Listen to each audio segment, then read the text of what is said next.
week they had Brady. This week they got Brady. We're literally doing it differently from everybody else. As a matter of fact, moving forward from this point on, I will not make reference to PFF. Ready to get into it? Yeah. All right. We're going team by team. I would be very careful about slinging stuff. Am I going to get sued? We got legal on this?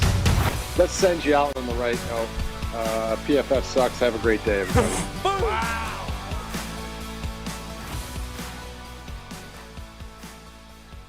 Welcome into the PFF NFL podcast. Steve Palazzolo here by myself. That's right, Sam. He's out. A little staycation for Sam, so it's just me taking the reins here. I can do whatever I want. We can talk baseball. We can talk rugby. I had someone suggest that I should talk rugby without Sam. You know, talk about Ireland's chances in the Six Nations next year or whenever that is, 3 years from now. Who knows? But yeah, we've got a great show for you today because Sam's not here, and we've got Gregg Rosenthal instead. So we're just going to talk ball for maybe an hour or so. Greg from around the NFL, appreciate having him. And I promised I'd answer some mailbag questions. But first, as a busy parent, you want to give your kids a head start in their financial future, but investing can often be both confusing and time-consuming. Fabric by Gerber Life makes it easy for you to set up an investment account for your child that grows with them and helps prepare for their financial future. Fabric was designed by parents for parents to make it easy to plan for and manage your family's financial path. With a UGMA account from Fabric, you can start investing in your child's future today. UGMA stands for Uniform Gifts to Minors Act. While your kids can invest while they're minors, a UGMA account allows you to invest on their behalf and gives their investments more time to grow. So join the thousands of parents who trust Fabric to help protect their family. Start investing in your child today at meetfabric.com/PFFNFL. That's meetfabric.com/PFFNFL. meetfabric.com/PFFNFL. Portfolio is managed by Ford Washington Investment Advisors, Inc. Additional services provided by Apex Clearing Corporation. All investing is subject to risk. Monthly minimum contribution required. Learn more at meetfabric.com. It's a whole different cadence here when you're by yourself. I suggested this the other day, like the Colin Cowherd. You got to speak a little bit slower. Ask yourself some questions. You might need some dramatic pauses when you're by yourself. It's a whole different world. I don't know if I'm ready for it, but we'll do a little bit. I said I'd do a little bit of mailbagging. So two quick questions or two things to comment on. First, we had David Ouimet, maybe. Also, I got to do all the pronunciations by myself. Hello, guys. Please congratulate Mike Renner on his new job at CBS. That's terrific news. Regards, Dave. So, yeah, we had Mike Renner on the show on Monday, the late of PFF, Mike Renner. He's going to be starting at CBS. It was great having Mike in his draft takes. If you haven't seen it already, go check it out from Monday. And it was good to hear Mike getting back into the mix over at CBS Sports. Had Greg Huizer. Oh, man, this is bad. Hooser. Eli, help me out here. We have Greg who emailed something in about what I may have said about cornerback production. He says, you don't want cornerback production, you want them to be invisible. Cam Hart of Notre Dame held Marvin Harrison to 32 yards. He fell because of injuries, multiple shoulders, etc. A Richard Sherman-esque fall. Not Sherman, but a surefire, adequate starter as a baseline. So Greg here really likes Cam Hart from Notre Dame as a player. I believe he fell to the 5th to the Los Angeles Chargers. I just wanted to speak to the part about production, and I think the definition of production or how you would want to define it. When I mention production, I'm not necessarily talking about, for cornerbacks, plays on the ball, not necessarily talking about pass breakups. I mean, for production, I'm not necessarily, for other positions, I'm not talking about, yards passing or receiving yards. I think production for me is through a PFF lens or from a grading lens or say a total statistical lens. It's not just stats, but I think the grading is production. So a guy like Cam Hart, career-wise, underwhelming, I would say, overall production. But that does show up in visibility. It shows up in the grade. If you don't give up a lot of yards, if you don't give up big plays, to me that does show up in PFF production grade, so to speak. So, being invisible as a corner is a good thing. Sauce Gardner has been relatively invisible as a corner in that he doesn't give up a whole lot, and he's one of the highest graded corners in the NFL. And I think that is absolutely a good thing. So I think the word production is an interesting one, that it's not just based off stats, but I think the PFF production, that's how I use it. The PFF grade is production. But yeah, Cam Hart did do a really nice job against Marvin Harrison. The reason why I wouldn't just use receiving yards allowed is because we know that there's so many other factors there. There's the quarterback. Kyle McCord was the one throwing the ball. Did he miss some throws in there? Is he not seeing things when Marvin Harrison Jr. is open? So it's not just yards allowed for a corner against a receiver, but it was still an impressive, really impressive job by Hart against Marvin Harrison. So that's all I have mailbag-wise. There's one that I want to touch on later. It's from Shane from North Reading. I'm from North Reading, so I had to take Shane Fitzgerald from Northie, as we say. Can you rank the positions in the NFL by difficulty of adjusting to them from college? Who has the most to adjust to? Which positions are plug and play? How long should non-QBs take to assume starting positions in the NFL? And how patient should I be as a fan with rookies who don't immediately produce?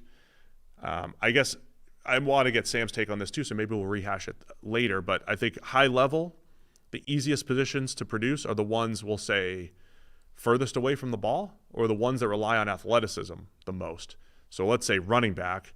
I think this is true for running back both in college and at the NFL level. The highest recruits at running back, it's easier for them to just kind of step in. You got to learn a little bit of pass protection, but for the most part, you get the ball, you run to daylight. Most of those guys do that their entire life, and they do it pretty well. So I think running back's probably one of the easiest to adjust.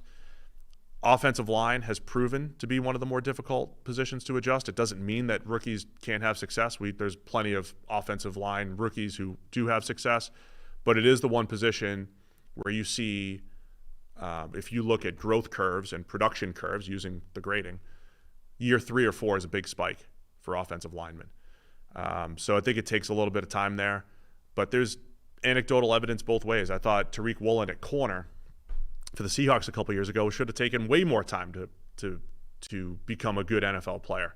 He was just an athletic freak who was not actually a good corner at UTSA. In his first year in Seattle, he was fantastic. So it individually, there's anecdotally evidence on both sides, but I would say your positions that rely on athleticism, you can get by to a certain point.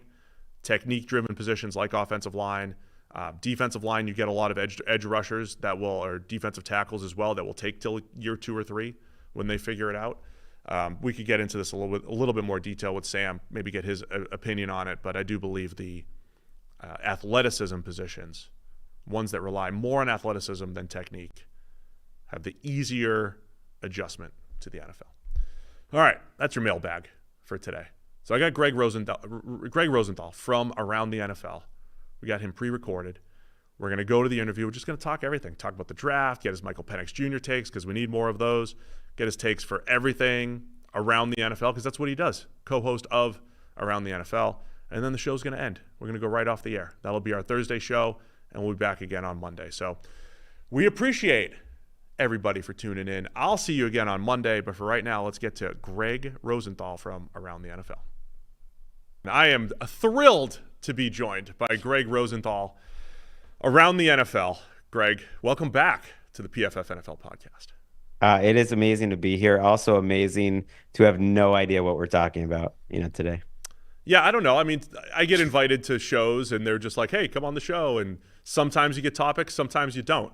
I figured those are my favorite types of shows. Yeah. Usually, though, there's one type of show, like for a podcast, where it's like they'll give you homework. You got some stuff to do. We'll do that sometimes, depending on the guest, depending on if it's a high concept thing. But we don't want to make it too hard.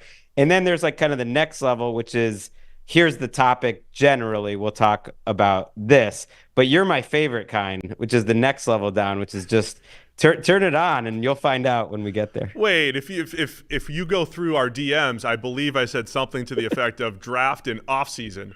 So, okay, well that's everything. So, I said, no, I'm not being facetious. That is my favorite. Okay, good. Way to go. I mean, I'm not like you. I'm not an executive like selling things to NFL teams and being in corporate meetings. Like this is all I do is podcasting. So if I can't handle it, like what am I doing here? Oh man, you're always taking your shots.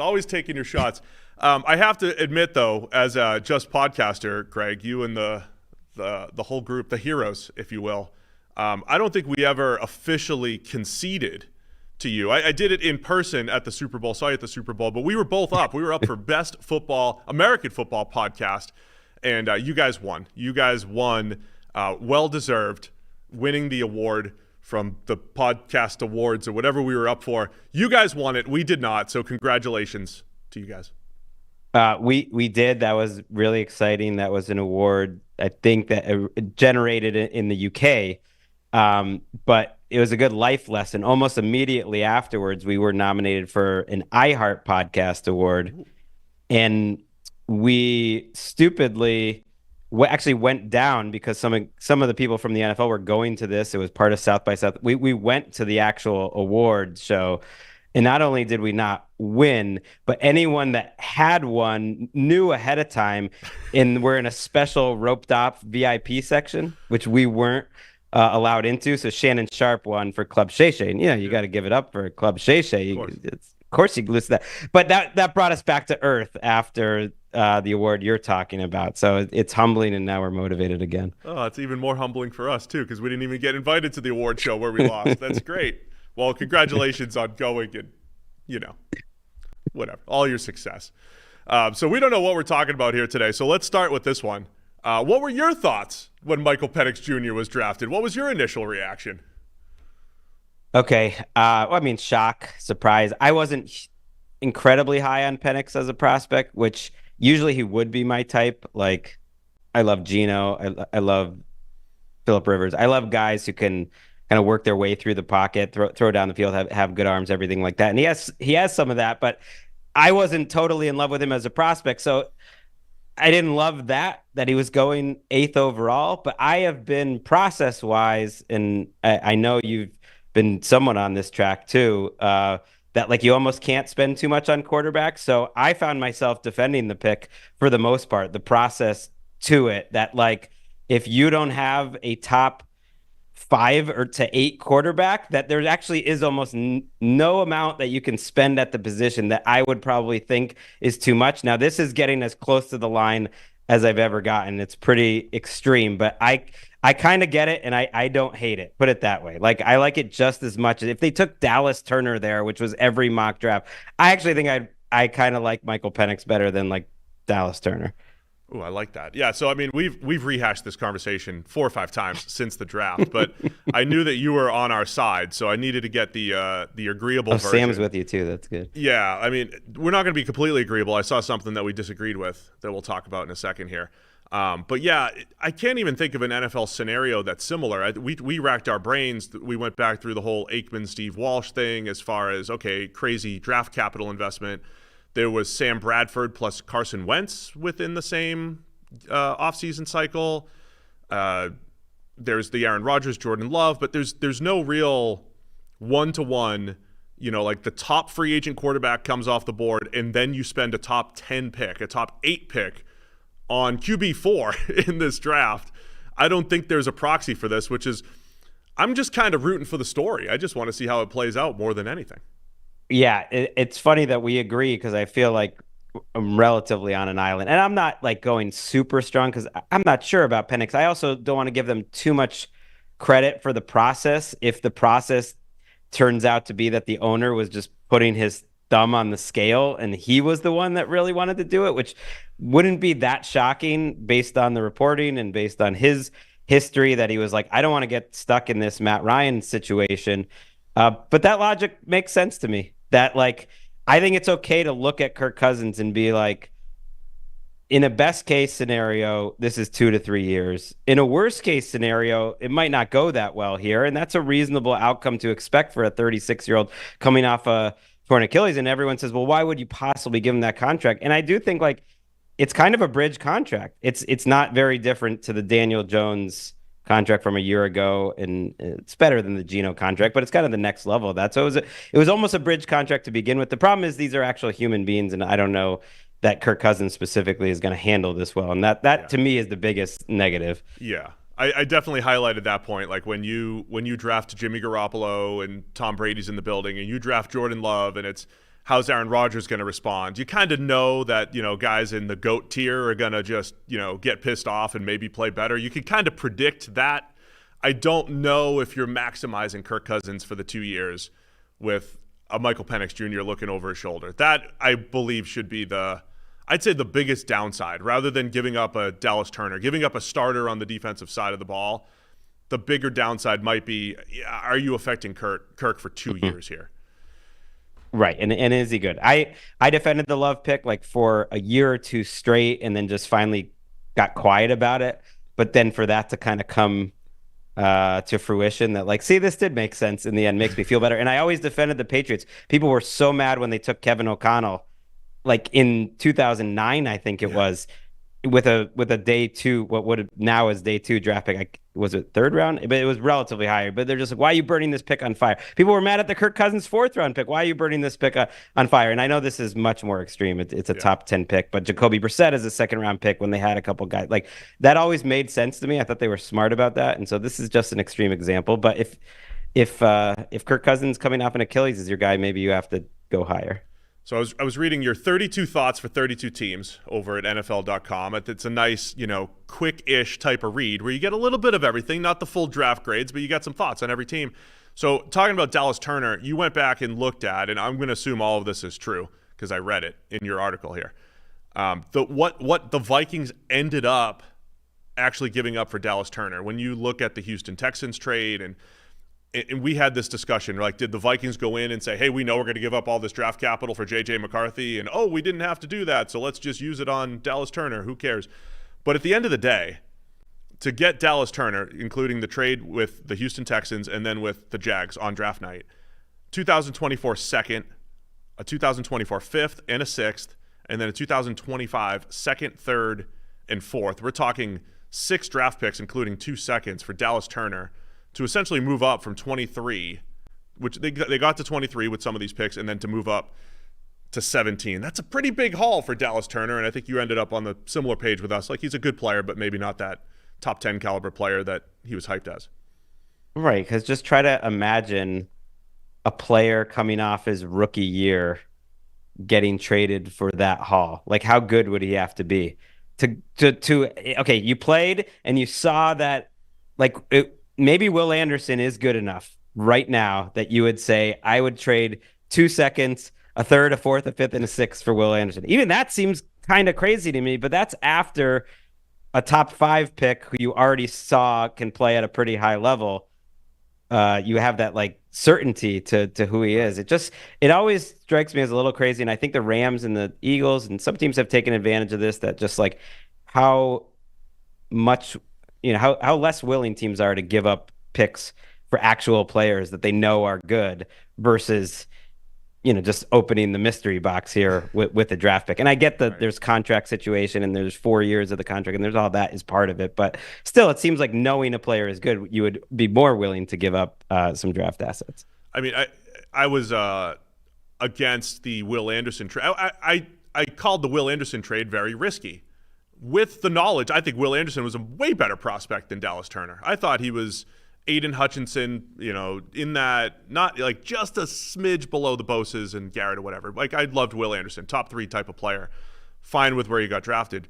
But then when you even go back to who the Texans could have had in those spots, it's still tough to actually put the scale and have it balanced, right? If it's, it could have been a Christian Gonzalez, who you could say 1-for-1 might be as good as Will Anderson or as valuable as Will Anderson. Even like, I'd take Anderson, but it's Christian Gonzalez. It's a Sam Laporta was picked right after their pick. And then this year, Darius Robinson. Who knows what Darius Robinson is, but you're literally talking about 3 players I like the way you put it together, Greg. We've seen Will Anderson. How would you do it after 1 year versus the mystery box of Dallas Turner? I just thought that was a big investment. Vikings was still one of the more fascinating teams with the way they've built their team. Well, and they admitted it in the press conference. What you said is like what was the actual process? Like, they admitted they had the picks. Yeah. They were trying to get up for a quarterback. We can surmise it was Drake May based on the reporting. They didn't get it. And then they did think, well, we really love Turner. He's a top defensive guy on our board. And I believe that, like, because they probably wouldn't have made the trade if he really wasn't that high. But you could have stuck at, where were they? 23 and taken Terry on it. You could have taken any cornerback you wanted in the draft there. Like, and they need a cornerback. So it just seems a little crazy. The odds are like 50-50 that Dallas Turner is any better than whoever they were going to take at 23. Yeah. That's the thing about, I agree. Like, he probably was a top 10 player on their board. I think he's a great fit. Dallas Turner and his his athleticism, his pass rush potential, his ability to drop into coverage, the way Brian Flores is going to use him. I think the fit is great, but I have a working theory about the teams overvaluing fit. Like, just not only because there's so much that's been written about how much teams, when they trade up, is it actually worth it? But I think the impetus is for that, like when you hear the Rams talking about Braden Fisk, they were just like, we need Braden Fisk. Like, we need him with Jared Verse. We're willing to give up 2 second-rounders, basically, to just move. We're moving up 13 spots for Braden Fisk. So teams and they may have loved the fit for Dallas Turner in Minnesota. It's just so tough when you look at, like, you could have 4 or 5 other players maybe, or just 2 other players at premium spots. You talked a little bit about the Rams and the Fisk move. It was 13 spots they gave up a second-round pick. Like, if someone offered that to me, I'm just like, you serious? Of course I'm taking that. I'll drop 13 spots for an extra 2. Well, that's what I mean when I compare it to how hard it is to get decent draft picks out of a veteran. Like, teams probably weren't going to give up. Like, maybe they would have given up a second-round pick for T. Higgins or something. Maybe. Or like Jalen Ramsey a couple years ago. I know there was a contract situation, but he gets a third or whatever. Right. And they're just giving up a second plus just to move up 13 spots. It's not like you're just getting the pick. You're just moving up 13 spots. So you're giving up the pick. It just seems crazy when, like, you wouldn't give that up for, like, an awesome player that yes, you have to pay and everything, but it doesn't add up. And yet I'm rooting for it because my daughter's a big Rams fan, and I hope it works out. Of course. And the Rams, they're just fun to watch because they do it their own way. And I love how they rebuilt last year and found Kobe Turner and found Puka Nacua and had, no veterans on their roster and was still extremely competitive. So love watching what Les Snead and those guys do. Well, they're like the Lions now. The Lions, like, at this point, are on such a hot streak. They just believe they're gonna keep hitting. Like, I don't blame Les Snead for these for most of the crazy moves have worked out. And, like, then one year they kind of try to just draft a bunch of good players in the middle round and they, like, hit a home run. So I kind of don't blame them for being overconfident or just confident. So the other side of that Vikings trade was what the Jacksonville Jaguars did. And I loved that Jags move because the inverse of moving up 6 spots is the Jags moved down from 17 to 23, still get Brian Thomas Jr. from LSU, pick up the 2 extra picks next year. That seems like an easy win for the Jags. But I've also seen there's no bigger debated player during draft season than Brian Thomas Jr. here on this podcast. So this is where Sam and I were a little bit lower on Brian Thomas Jr., but I saw you tweeting through this during April that you think he's like a top 10 player, that he's just unbelievable. So what's your Brian Thomas Jr. take here? Okay, so I guess I'm doing the thing. I think I've heard you dismiss this theory, which not theory, but way of doing things. You said it's like one play scouting. You look at you just like look at one play and do it. And that's not me for Brian Thomas. It's more than one play, but it is definitely a kind of like you can't define it. Just watching how that man moves, I just saw enough on tape that I'm just like, a guy that big that can move that fluidly at that size and that speed, I just like kind of don't see how it wouldn't work. And I just feel like if he wasn't in this class, to me, he wasn't like that far off the top 3 guys. I didn't quite get, and I'm not a scout. Maybe I'm just an idiot, but I kind of didn't get why there was some huge gap between him and like Neighbors, even who I loved a lot. I just looked at this guy and thought, this profiles to me as a guy who would be wide receiver 2 in a lot of classes, be a top 15 pick. And he just moves so amazing. It seems to me to pop off the screen that like, you're going to make it work, but maybe I'll be wrong. I don't. The NFL agreed with you, by the way. He fell to pick 24. Yeah. I mean, I just thought he had some flaws in his game. I don't hate the 1-play scouting. 3-play scouting, I think, is fine. If you have 3 plays, I watched more than that, but it's kind of the idea that basically I'm basing it off of like how I can't see how like DK Metcalf to me was a little bit of that guy. Like he kind of reminds me of DK Metcalf as a prospect. They're a little different players, but like how could that not work in the long run? The guy can get better. I know he's not totally complete, but he can work on that, the shortcomings in his game as a pro. Yeah, DK Metcalf's probably a good proxy for usage pattern, right? Because we've used the stat a ton. Something like 75% of Brian Thomas Jr.'s yards come on goes and hitches, right? I mean, that was DK at Ole Miss. That's DK with the Seahawks. It's slants and goes, basically. there is that element. My whole thing with Brian Thomas Jr. is I felt like, man, if he goes to a place where there is an alpha receiver, okay, I get it. Vertical threat, the size, the speed. Is there too much pressure on him in Jacksonville? Is it too redundant to Gabe Davis and their vertical passing attack? Do you have an idea of how you feel it's going to fit with Trevor Lawrence and all those weapons? That's fair, because kind of who he reminded me of a little bit was like a more explosive T. Higgins in a best case scenario. And T lands in the perfect spot. And that was a guy I think you end up like believing the ones you get right. And that was another guy that was like, why is everyone like, because the draft picks did not like T. Higgins. And I never got that at the time. I was like, this is going to work. And it did work. Yeah. I think your point is well said that he would be better, but who wouldn't be better just about as like a number 2 to a great 1 coming in. And it's a strange group that like they kind of didn't have one of those guys last year. And now they have 2 in him and Gabe Davis. There are redundancies there, but a team that fast, like that's fun. Like I think that the Dolphins have really made defenses break a little bit with just like that much speed coming off. Like maybe Thomas, Gabe Davis, and ETN, not like they're Tyreek Hill, and Waddle, but that's just so much speed at one time, especially at receiver, that maybe it changes the coverages you get and opens up a lot of things. I'm a speed guy, so maybe I could be talked back into Brian Thomas Jr. Well, especially with that, they traded down 24. That was perfect, I thought. But right, the fit might not be perfect. Because they probably would have taken him at 17. I most of the time I believe teams when they say that, right? That would have been my pick at 17 because I think that's often the impetus for trading down. Or you have 2 guys that you would have chosen, and you trade down, and you probably get one of them. So I thought it was a good process by the Jags there. I did 2-play, 3-play scouting with Jermaine Burton and started calling people. I mean, I started calling people like, what? This dude, I thought he was wide receiver 4. I thought he was incredible. But I didn't know when he was going to come off the board. So I've been on record saying Burton, I think, is one of the most important draft picks just because of what he could bring to Cincinnati, given their uncertainty at the position. I think he could be the 2 to Jamar Chase going forward. Yeah, he reminds me so much of Pickens, which was that guy to me too, that I was like, because I remember go back to the Georgia tape for Pickens, and I was just like, wait, why is this not? And I think I made him, what class was that? I think I made him my wide receiver too. Unfortunately, like Jamison Williams, was it that class? It was way too high on my list too, so they weren't all hits. But like, how could this not work unless he's really not going to take it seriously or it's off-field stuff? And yeah, there's, I don't know if Burton's at that level, but he's pretty close. That you're right. After Robinson, who I would have had as a really solid 4, there probably wasn't one guy that I was like, oh yeah, he's definitely better than Jermaine Burton in this class.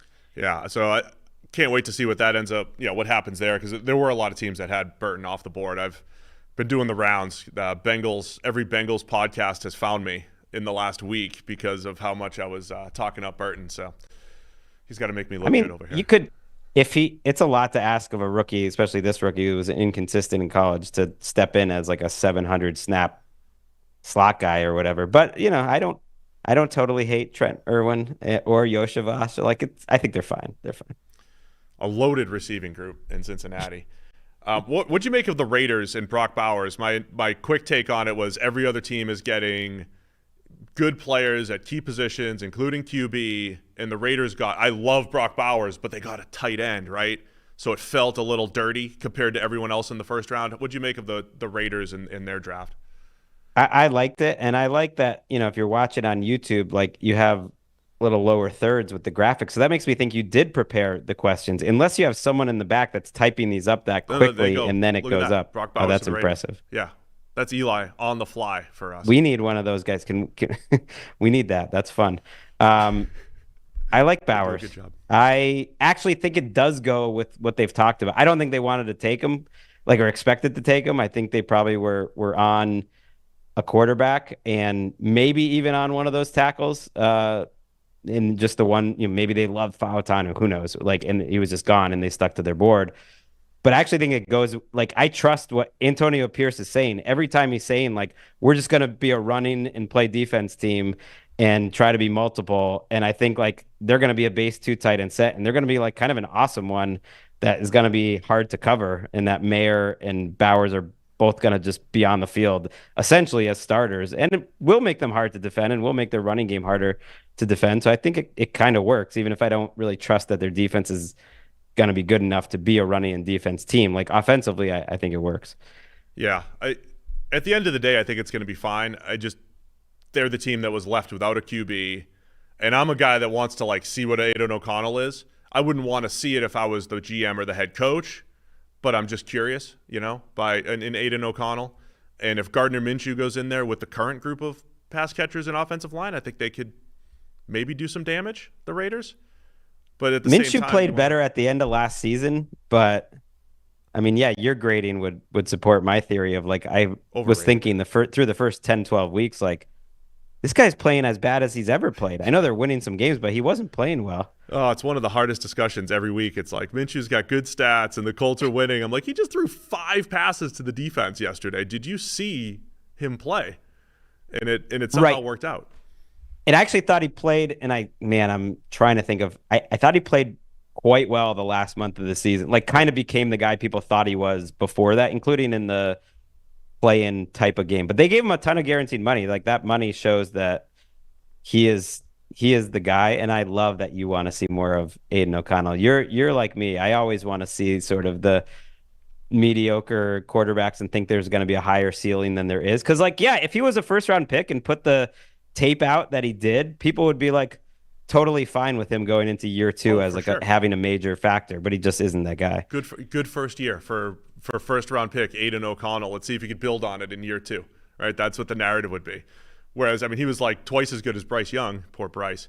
I mean, I'm trying to think back. If Brady and Mahomes didn't taint everything that we see every week, right, or every year as far as championships go, like the last 10 years of NFL, it's like Brady and Mahomes win all the championships.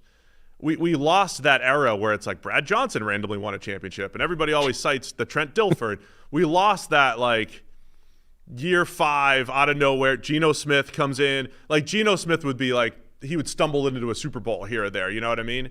If Brady and Mahomes didn't hog all of the Super Bowls, and it would make you feel better about maybe waiting out an Aidan O'Connell and waiting those guys out. Maybe, I don't know. You got a Flacco, you got 2 Eli Mannings, but yeah, those are a while from now. Yeah, I was just getting into like an argument with a big Cowboys fan that just like couldn't believe my take that Dak Prescott was good enough to win a Super Bowl. I was like, quarterback's just as good as him, or like if maybe he's not going to be a top 5 guy, but like he's certainly good enough to win a Super Bowl, and like good luck trying to find that guy. You spent about 15 years trying to find until you stumbled on Tony Romo. How do you analyze the Cowboys? Because as a fence-sitting, lukewarm take type of guy like I am, I refuse to get into this whole, they just choke in the playoffs. They just can't win in the playoffs. And, and every year they're going to win 12 games. And on paper, they're great. And I've run out of reasons for other than they looked like they just choked in the playoffs. So, like, how does Dallas actually get over the hump? Besides, like, they literally do look nervous in the playoffs and play differently in big games. I think you're right. And I've also been just waiting for this. 12 wins a year is a lot to ask. It just feels like they're not doing a lot of the planning ahead, not doing the contracts. Like the drafts lately have felt like they're filling needs. I thought last year's draft was a big red flag for them, because to me they'd been a pretty good drafting team, and then they really reached, I thought, for Mazi Smith and Schoonmaker, and because they needed to fill those guys. And this draft felt a little like that. I know people are higher on Tyler Guyton. Like, I don't have an opinion on that, but it doesn't like a hot take of whether he's going to be good or not. But it's not a great sign that you're taking like tackle 7, who was kind of profiling as if he has a year or two to get ready, and that you need to play him right away. So I've been impressed that McCarthy's kept him at 12 wins, because one of my favorite theories was no team like self-scouts worse, like gives out worse contracts to guys that they feel like are stars when they're not actually stars, like Ken Hamlin or Roy Williams or like all these old guys, and then falls apart the next year, like because they're such superstars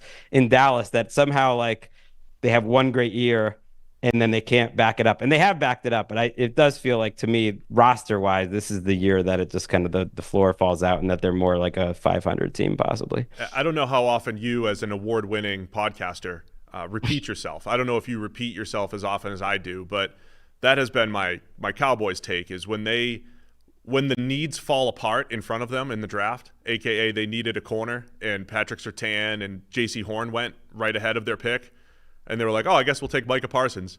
And then when they drafted C.D. Lamb at 17, when they already had Amari Cooper and Michael Gallup, the Cowboys picks, when they literally just take the best player on the board, which is subjective, but you go back and it's like, of course, like C.D. Lamb was a top 10 caliber player, and Micah Parsons was too.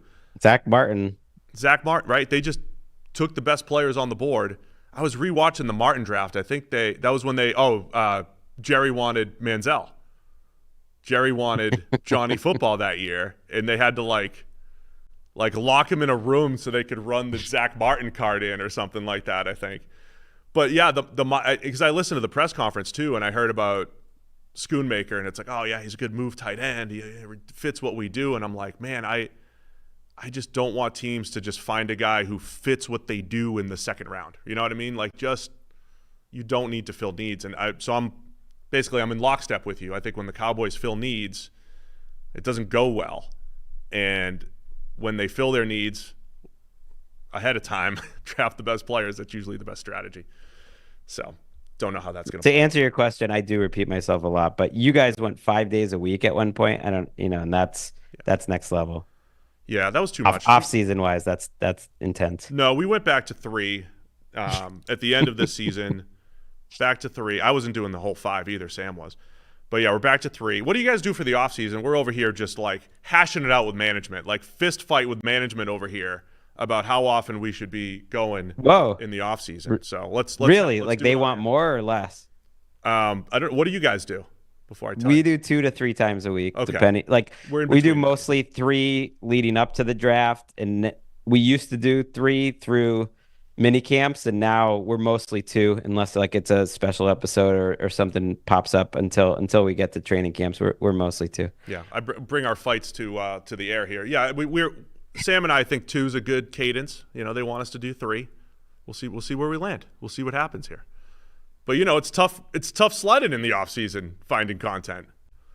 We'll do some rankings, a lot of rankings. Of course, we'll have some special guests. We'll do some. We're doing like a game show this week. You flex your muscles. The consistency is important though. You guys have that, and that's important. We did learn that years ago. Again, I think I may have said this to you last year. I think we talked at the combine, and we were like, Greg, how do you guys do it? He said consistency, and we checked that box. We just made sure that we pressed record at the same time relatively every week. So appreciate that. Thank you.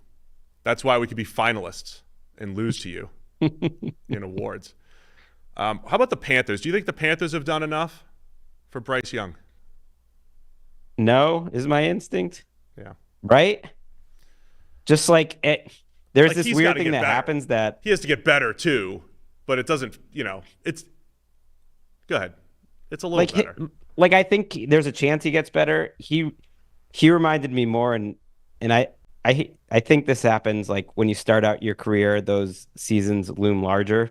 In my first full season, I came in halfway through 2004 at Roto World. My first full season was Alex Smith's rookie year, which was, I thought, the worst, first round pick, but certainly the worst number 1 overall pick from a quarterback that we've ever seen. Like, people just don't know how lost he was, and that whole offense was. Like, it was a losing situation, and until Bryce Young, I think, reminded me of it a lot. And now the year 2 thing kind of reminds me of it a lot. They brought in Norv Turner, they brought in a modicum of talent, and suddenly he was like a league average quarterback, which is like great. It was a great result. It was great improvement, and suddenly it was like, okay, maybe Alex Smith is not a bust. He's going to have a solid career, and he did go on to that. And I think that's the best case scenario. But I do struggle with the idea of like, they spent a lot of money at guard and offensive line, but was it good? Was it good money? Like, I don't know. Like, people are suddenly really excited about Robert Hunt in a way that they maybe weren't when he was in Miami. And then,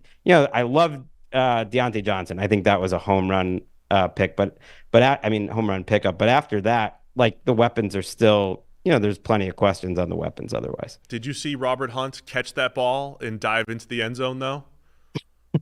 I ranked Robert Hunt fairly high, probably because of that on my list. I just mean they spent all this money on the offensive line. It's like, okay, I'm not like, I look at it on paper and they've got a total question mark at left tackle. And like maybe these guards are going to make it way better, but I'm not necessarily sure. The coaching staff is probably the thing that you have to really hang your hat on. Our friend Jason Fitzgerald of Over the Cap this week was just listing the most O-line investment, I think just for 2023. The Panthers are third on the list, I believe. So that includes offseason pickups, Damian Lewis, Robert Hunt, who you mentioned, to go with Ike Ekwonu, Taylor Moton's making some money, Austin Corbett at center. It's one of those O-lines on paper that looks like it's good enough, which is better than what the Panthers have trotted out there the last couple of years. You mentioned the Alex Smith 2005 season, very underrated in the history of bad rookie QB seasons. Very underrated. That was the worst, I think. I mean, Rosen Goff was rough. I was worse than Goff, I thought. Oh, man. Maybe it's because I just remember watching each one of those. I also put them up as the worst NFL team of the last 20 years. And it'll confuse you because they won 2 games, I think, somehow.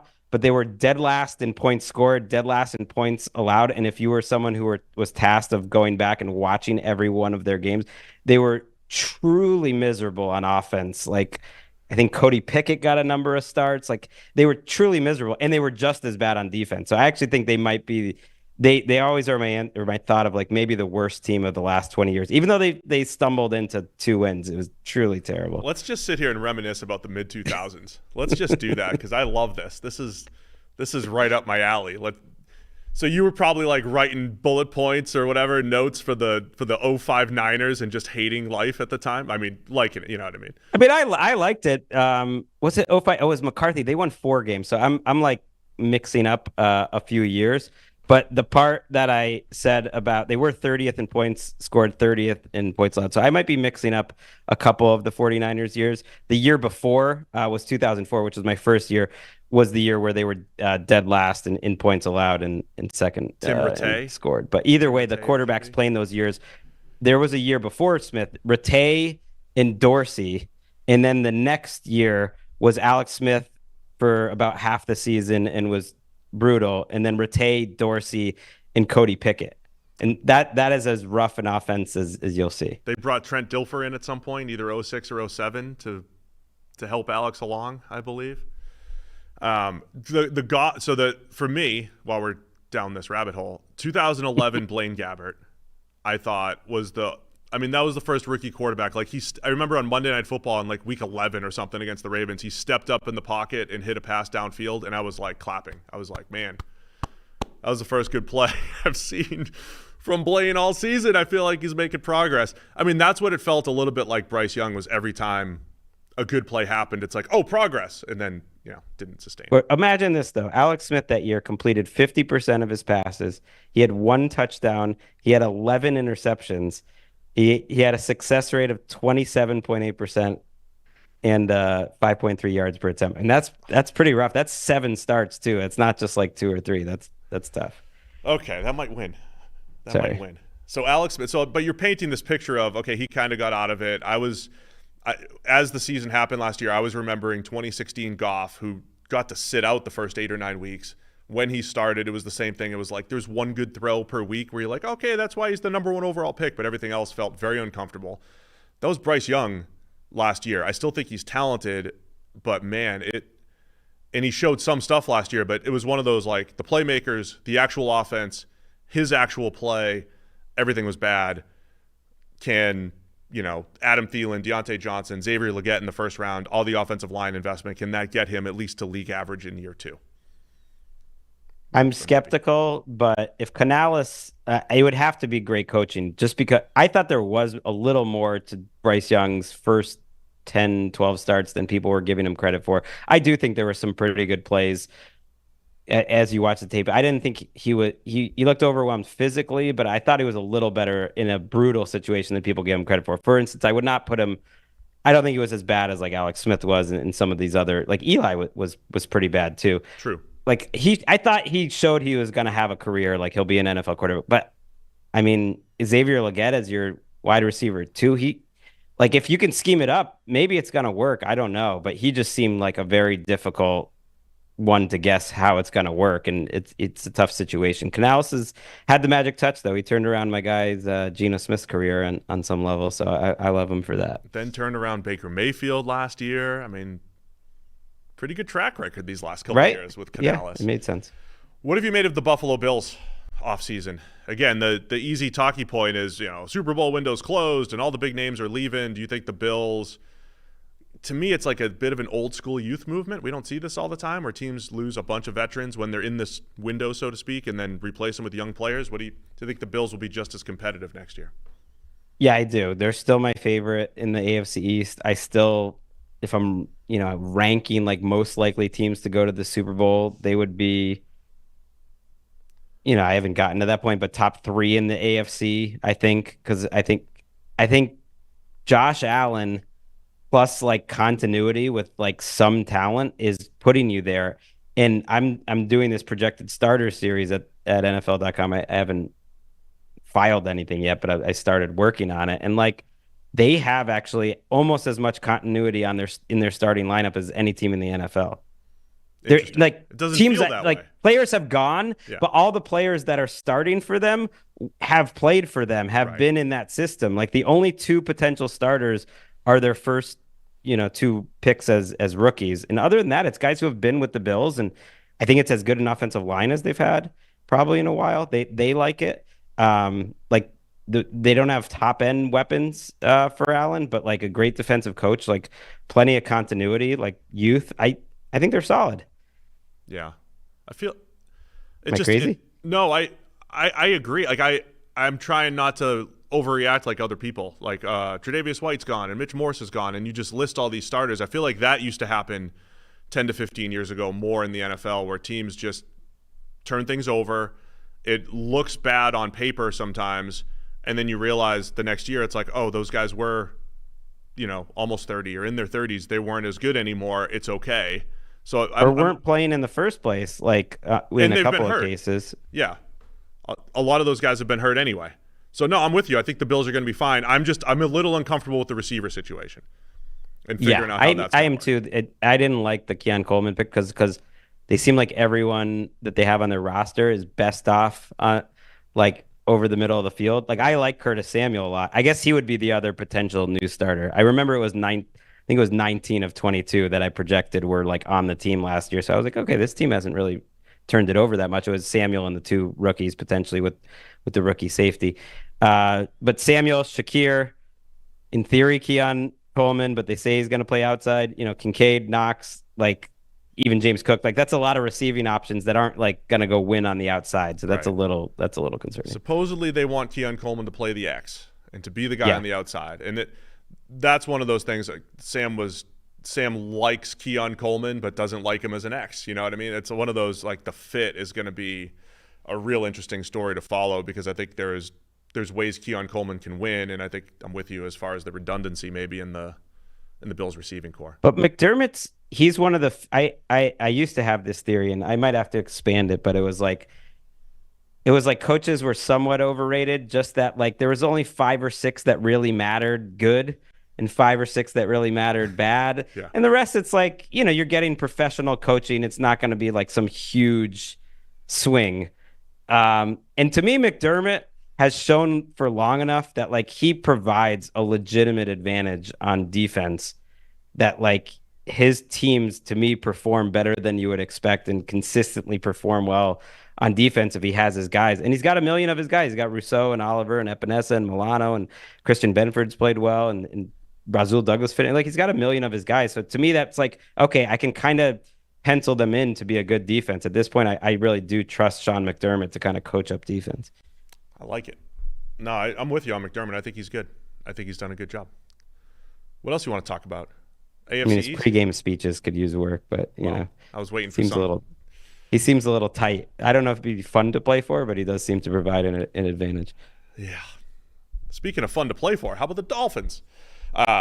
Dolphins, Jets, who competes with the Bills? If you have the Bills as the favorite in the AFC East, who's the second best team? Or the Patriots with Drake May? Who's number 2? I'd lean Jets probably, because I thought their offseason has made sense. I think it's a lot of talent. If Rodgers is like the 10th best quarterback in the league, which I think is reasonable to expect, It should be It good. looks like a pretty damn good team to me. Salah had, I think, number 3 they were in defensive DVOA last year. I know, Aaron Schatz is your rival there, but I think they were 6th and 3rd in the We'll bleep two. it out. We'll just bleep it out in post. Don't worry. So they've been quite good on defense, and they're maybe a little thinner on the defensive line, but their top-end defensive talent's awesome. And I thought their offseason has made sense. I think they have a better chance. Their high-end seems a little higher to me than the Dolphins, although I haven't minded the Dolphins offseason. It just has seemed a little random. Like, they've added a lot of guys that are like, oh, wow, he's on the Dolphins. I like him. Kendall Fuller. Oh, Jordan Poyer. I think he could help, that, like Jordan Brooks. Oh, he could help, yeah.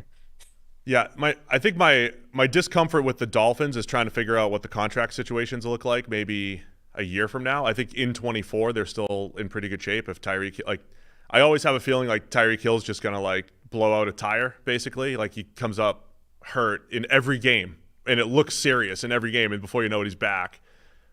They just feel a little fragile along those lines.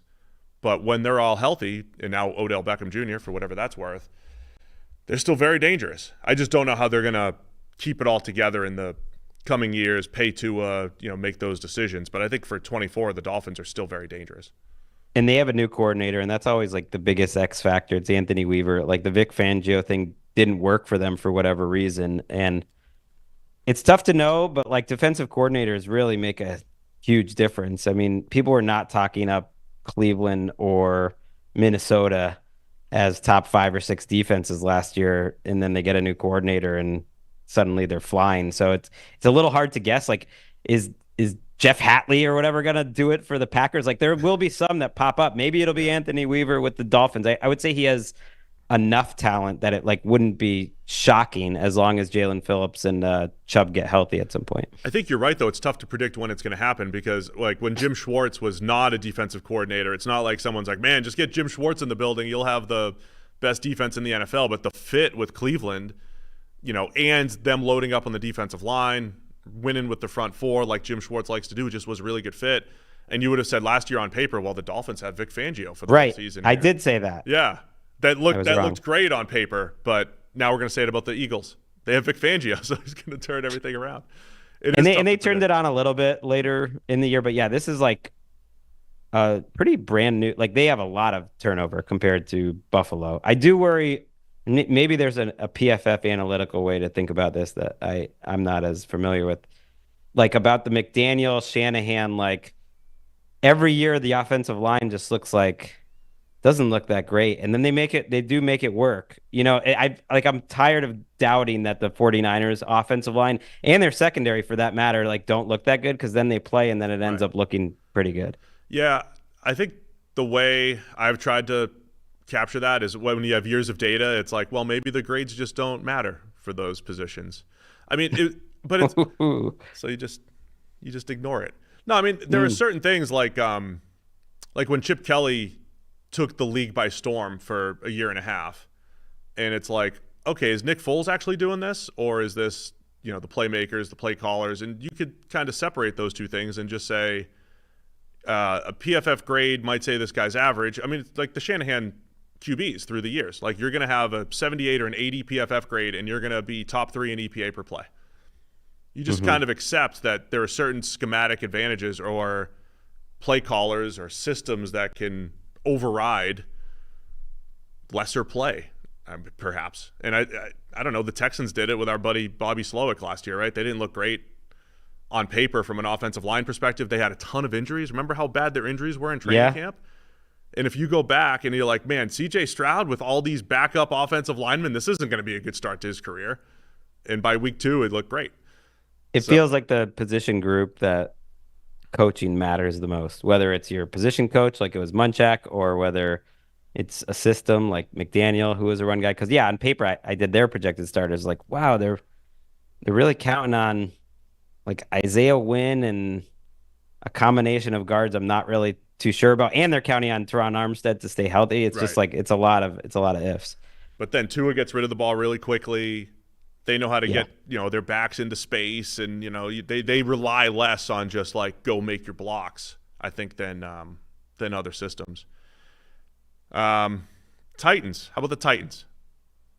Well, What you're are just they- trying to like hit teams that you don't normally hit because No, the Titans just- are up there. Whatever comes to my mind. I feel like they don't get a lot of Because pop. you mentioned O-line and, coaches and they Bill should. Callahan's there. Sorry, Bill Callahan is there. Oh yeah, good point. That to me like made that Brian Callahan hire totally worth it, because that was my thing with coaches. I kind of mentioned it too. It's like, what are you bringing to the table? And if you're one of those sort of, I'm not going to run the offense or defense like Harbaugh, like you better be. There are some that are really good at that. What is he bringing to the table? He really seems to hire coaches extremely well and have the feel of his team and do like that's great too. Like, do you have that? But I'd love to have like some schematic advantage if I'm hiring a coach. And it seems like they get that with Brian Callahan, and that they maybe do your thing where they go from like one of the worst offensive lines to average right off the bat. And maybe, I mean, talent wise, they got a chance to maybe be better than average off the bat. It's amazing how like a simple Tyler Boyd signing just like works in my brain. I'm like, oh, you've got, because I tweeted yesterday, I feel like the Titans have done well by Will Levis to at least see what he is in year 2. They have, I would say, a number 1 receiver in DeAndre Hopkins, who is probably at the lower end of ones at this point in his career, but still capable. Calvin Ridley, who I think is best as a 2, and he's their 2. And Tyler Boyd, who's one of the better 3s. And I'm like, oh, that seems to make sense. Plus, you bring in the Bill Callahan factor, as you're mentioning. I'm completely with you. The O-line coach, I think, makes a massive difference. And there might only be 6 to 8 of those difference makers around the NFL. So I'm kind of intrigued by what the Titans have done. You bring in L'Jarius Sneed on the defensive side of the ball. So it feels like they're much better, but then it'll be, okay, like, what does Will Levis do with all of this, you know? I think you're right that they're probably among the biggest mystery box teams in the NFL, because I was among the people who kind of fell in love with those first few Levis starts. And I don't think he like fell off a cliff, even if he wasn't as exciting. Like, he showed some things that, you know, he's got the physical talent, and he was able to get through his reads pretty quick and make some like second level throws. Like, he had things that were pretty exciting, and that group around him, you made the case for it. It's also like Tyler Boyd's coming off his worst season by far. It should be mentioned.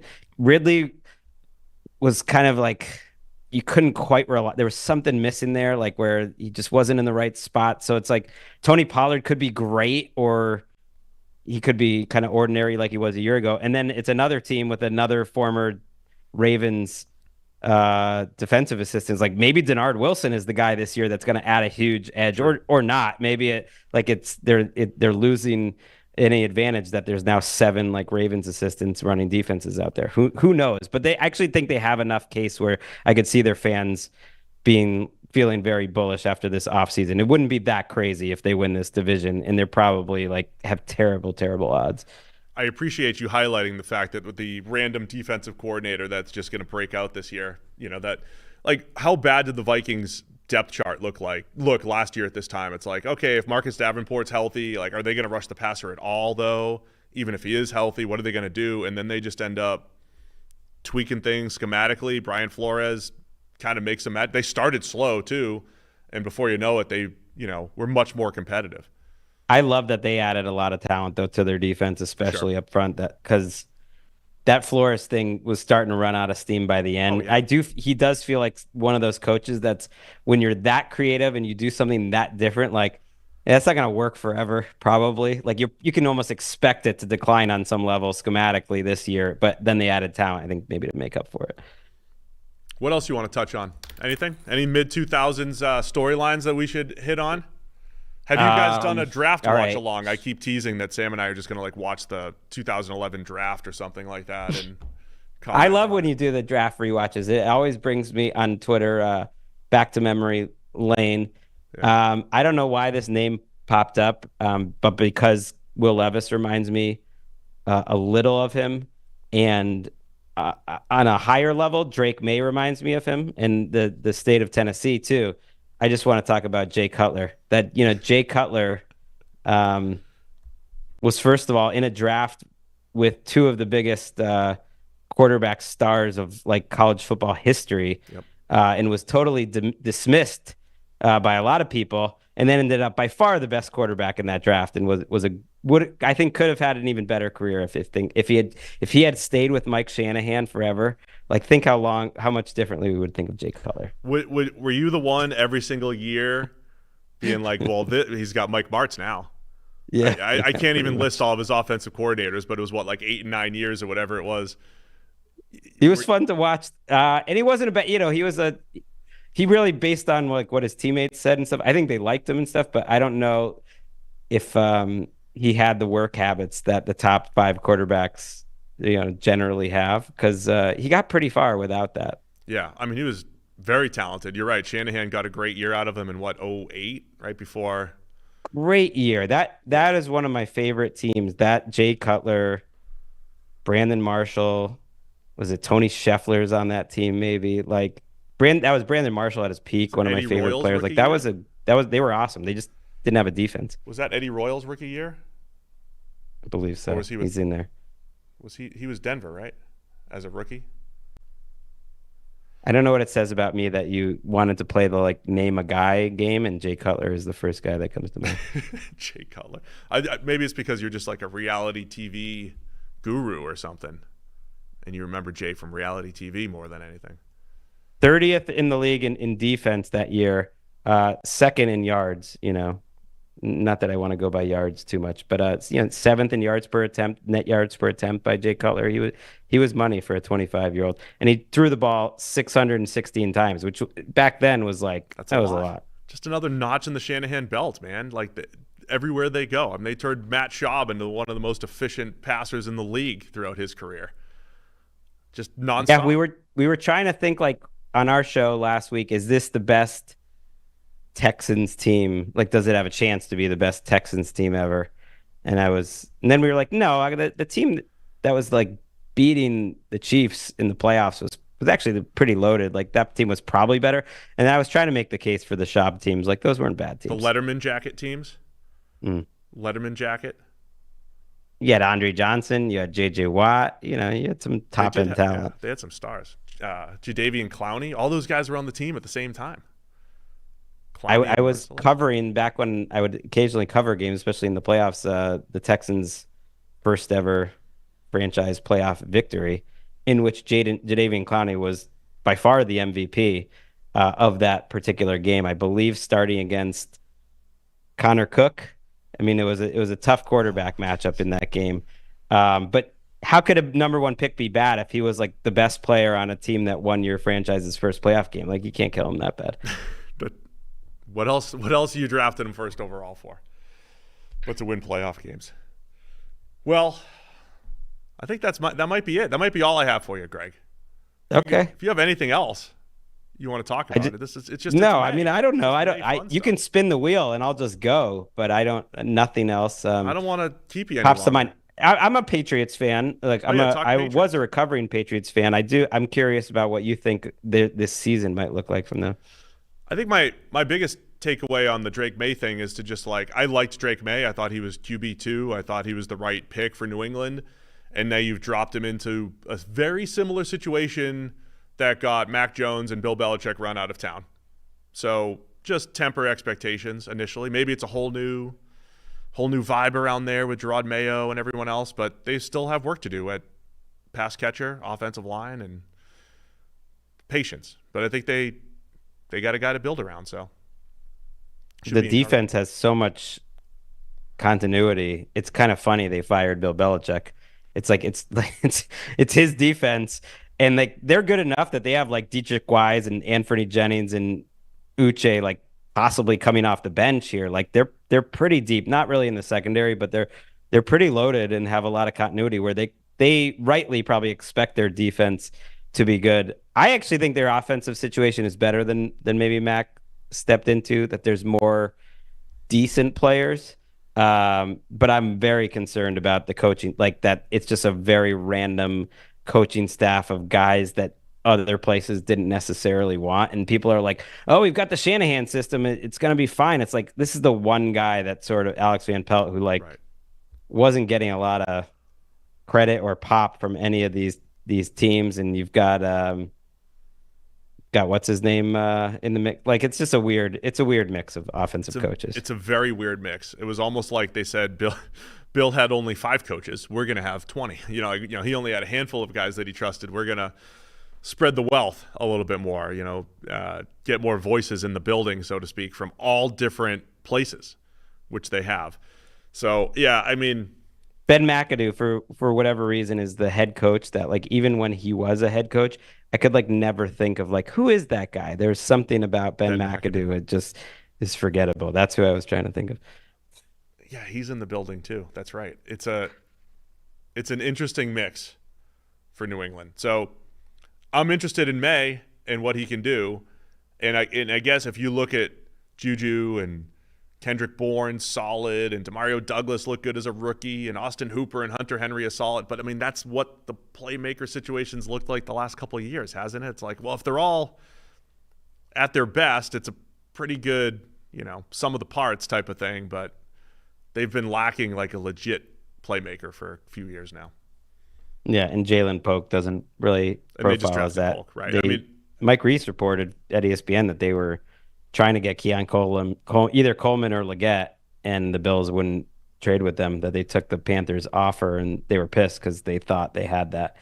And he doesn't know which. He thinks it was Leggett that they were going to take. But if that was the case, I'm happy to move back and get Jalen Polk. I mean, to me, that was one of the stories of the draft is it felt like receivers, 6 through 15 were interchangeable if you were just putting, scheme agnostic grades on them. But would teams, and then did the Bills get their guy in Keon Coleman when they traded? Because they traded down and 3 other receivers went off the board before they got Coleman, right? And if New England actually did want Leggett or Coleman, like, are those guys that much better than Jalen Polk? I don't know. Well, they did. Yeah, I think they pretty clearly did, because they supposedly were upset that they thought they had a deal ready, and then once they got to their pick, they didn't want anyone, and they traded down. Interesting. So, yeah, we'll see. I mean, I think they're the worst team in the AFC East for at least another year and have some work to do there. I tried to be gutless and just quit the Patriots after Tom Brady left almost, just like got a lot of grief for that. But it's just like when you've already experienced the best run that you could possibly have, what's the point? I kind of left that where I was like, I appreciated that. I recognized it for what it was as it was happening. Now it's over. So it's like, what is there left to do as a fan? Let's just move on to rooting for football.